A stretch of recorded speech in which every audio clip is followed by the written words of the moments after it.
Você está no canal Eu Estudo a Lição com o pastor Samuel Camilo. Hoje é terça-feira, dia 30 de agosto de 2022. E o tema que estudaremos a nossa lição será Amar quem nos fere. O texto base para o nosso estudo encontra-se em Mateus capítulo 5, versos 43 a 48, que diz: Ouvistes o que foi dito, amarás o teu próximo e odiarás o teu inimigo. Eu, porém, vos digo, amai os vossos inimigos, orai pelos que vos perseguem, para que vos torneis filhos do vosso Pai Celeste, porque Ele faz nascer o sol sobre maus e bons, e vir chuva sobre justos e injustos. Porque se amardes os que vos amam, que recompensa tendes? Não fazem os publicanos também o mesmo? E se saudardes somente os vossos irmãos, que fazeis demais? Não fazem os gentios também o mesmo? Portanto, sede vós perfeitos, como perfeito é vosso Pai Celeste. Sem sombra de dúvida, um dos textos mais complexos e mais difíceis de ser praticados em toda a Bíblia é exatamente esse. Aqui você encontra uma parte nevrálgica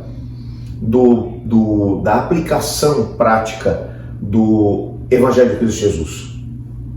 Cristo fala sobre o trato com aqueles que nos querem o mal. Quando você passa por problemas e dificuldades, por uma catástrofe natural, por uma situação daquelas que não tem explicação para aqueles que estão à nossa volta, parece que é mais fácil da gente poder aceitar. Mas, quando alguém, de forma pensada, procura o nosso mal, procura fazer com que nós venhamos a sofrer, e o pior ainda, quando essa pessoa ainda consegue fazer com que o sofrimento venha até nós, é muito difícil lidar com esse tipo de pessoa. Esses são aqueles que a Bíblia vai chamar de os inimigos. Mas será que uma pessoa que segue a Jesus tem inimigos? Depende muito da perspectiva. Quando você pensa que existem pessoas que não gostam dos seguidores de Cristo, que se intitulam inimigos deles, aí eu digo que sim. Mas aquele que realmente está seguindo a Jesus tem uma postura completamente diferente em relação a esses chamados inimigos. Há uma coisa que nós precisamos guardar de forma muito intensa, as 7 chaves na nossa vida, que é o nosso coração. Tem muita gente que acaba estragando a própria vida porque permite que o seu coração se estrague.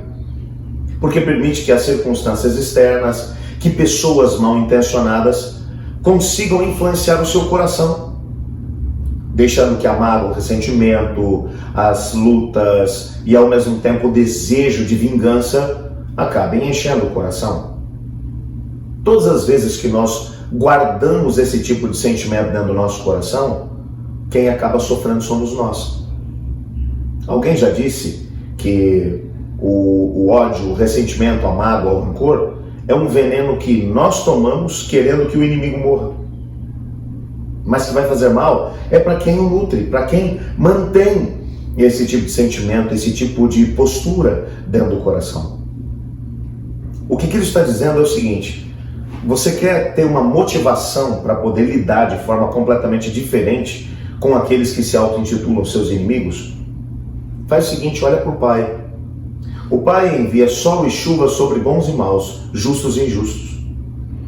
Mais do que isso, em outro momento, quando o Senhor Jesus estava ensinando os seus discípulos a orar, Ele disse: quando vocês forem orar, façam o seguinte: digam, Pai nosso que estás no céu, santificado seja o teu nome, venha o teu reino e seja feita a tua vontade, assim na terra como no céu.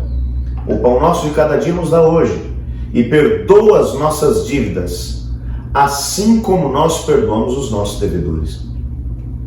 Sabe qual tem que ser a base sobre a qual nós vamos legislar em relação ao nosso próximo? É a base pela qual Deus nos trata. Quando pensamos na maneira como Deus lida conosco, quantas vezes o Senhor nos perdoou que nós realmente merecíamos o perdão? Eu ousaria te dizer que nenhuma das vezes que Deus nos perdoou, nós realmente merecíamos o perdão, mas Ele nos perdoou por causa da sua infinita graça e misericórdia. Quando olhamos, por exemplo, para a atitude de Jesus Cristo na cruz do Calvário, bem como a mesma atitude que Estevão, seguindo os passos de Jesus, também tomou, no momento em que o martírio estava chegando para Estevão, No momento em que Cristo Jesus estava na cruz do Calvário, ainda da cruz, Jesus olhou para aqueles que estavam passando ali pela frente, balançando a cabeça e dizendo: salvou a tantos, salve-se a si mesmo e quereremos em você. E Jesus disse: Pai, perdoa-lhes, porque eles não sabem o que fazem. Jesus ofereceu perdão no exato momento em que a ofensa aconteceu. As pessoas nem sequer tinham se arrependido e já tinham recebido perdão. Estevão, sabendo que a morte se aproximava, ele disse: Pai, não nos impute esse pecado. O que está acontecendo aqui é que Cristo Jesus, sendo o Senhor das suas emoções, Ele não permitiria que o seu coração ficasse estragado. Então, antes mesmo que qualquer tipo de sentimento ruim enchesse o seu coração, Ele já oferecia o perdão. Mas isso é sobre-humano. Realmente é. Você não vai encontrar em toda a Bíblia nenhuma ordem expressa da parte de Cristo Jesus que você deve nutrir sentimentos de simpatia pelas pessoas que lhe querem o mal. Existe a ordem de amar os inimigos. E amor, no contexto bíblico, não é um sentimento, é uma decisão. Você decide quem você vai amar, no sentido de que, ao invés de deixar lugar no coração para ressentimento, mágoa e rancor, você ora por essas pessoas. Jesus disse: ore pelos que vos perseguem. Isso aqui é uma coisa fantástica.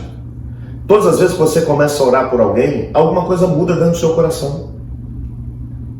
Eu já mencionei aqui em outras ocasiões em que houve alguns momentos na minha vida em que pessoas muito queridas fizeram algumas coisas que machucaram muito meu coração. E que a postura que eu acabei adotando no período que se seguiu foi de oração por essas pessoas. E o que mais me deixou assustado algum tempo depois é que eu percebi que, apesar de ter sido machucado, magoado por essas pessoas, conforme eu comecei a orar por elas, eu era capaz de me lembrar do que elas tinham feito, mas aquilo já não doía mais no coração. Esse é o tipo de decisão, de postura, no sentido de não permitir que o seu coração se estrague, de agir com o outro como Deus age conosco. Ninguém disse que seria fácil, mas se não fosse possível, Jesus não teria dito. Por isso, no final do texto que lemos, o Senhor Jesus ainda diz: então, sejam perfeitos como perfeito é o vosso Pai que está no céu. Quando ele vai falar sobre perfeição, ele fala num contexto de ser capaz de amar aqueles que nos ofendem. Seguir o exemplo do Pai. Vamos orar para que essa seja a nossa realidade? Obrigado, Senhor, porque em Tua Palavra descobrimos que o Senhor nos chamou para uma vida de perfeição no amor. O Senhor sabe que, humanamente falando, não conseguimos passar por essa experiência. Mas ajuda-nos a podermos buscar em oração essa mesma realidade. Pois em nome de Jesus que oramos, amém. Eu estudo a lição. E você?